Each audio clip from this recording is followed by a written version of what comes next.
Newsflash! Florence Nightingale was kind of sexist against dudes.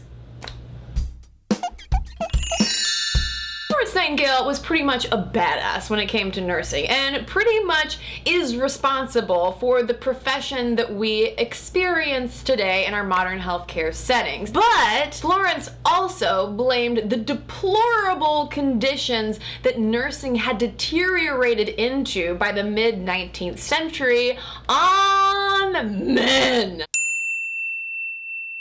By the time she stormed into the battleground hospitals of the Crimean War in 1854 with her small army of trained nurses behind her, she had become convinced that it was just dudes being inherently horrible at nursing that was responsible for all of these soldiers dying and all of these poor people in London just essentially rotting away in these poor people homes called working houses. So when Florence made that huge impact in the Crimean War, she was like, listen, if y'all want to benefit from all of my nursing know-how, you guys gotta get out. A few years later, when the American Civil War broke out, military nursing was similarly a hot mess, mostly composed of untrained dudes who were largely considered too cowardly to fight, which A, rude, and B, clearly they did not know that poet Walt Whitman was a volunteer Civil War nurse at the time, because I would hope that if they did know that, they would change their tune. But as the Civil War casualties mounted, a woman named Dorothy Dix, who's considered America's Florence Nightingale, pulled a Florence Nightingale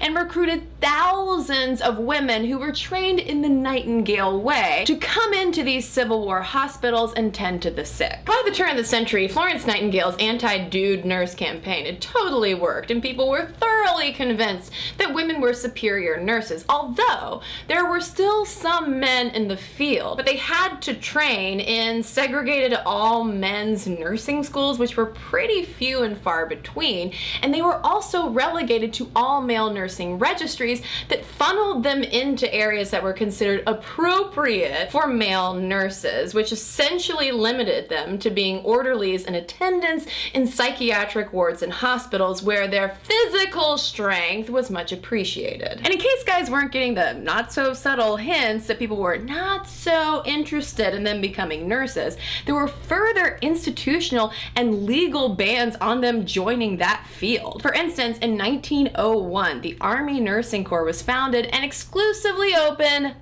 to women. Not until 1955 did the military finally allow dudes to serve as nurses. And it wasn't until 1982 that the last ban on male students in a nursing school was finally dropped. Even today, nurse remains a feminized noun, to the point that men in the field sometimes complain about always being called a male nurse, as if their gender needs to be designated because it's still such an outlier in the field. Considering gender discrimination against dudes and nursing's history, I would argue that nursing has been the most sexist occupation in the 20th century, although, ironic twist, they do make more than women these days.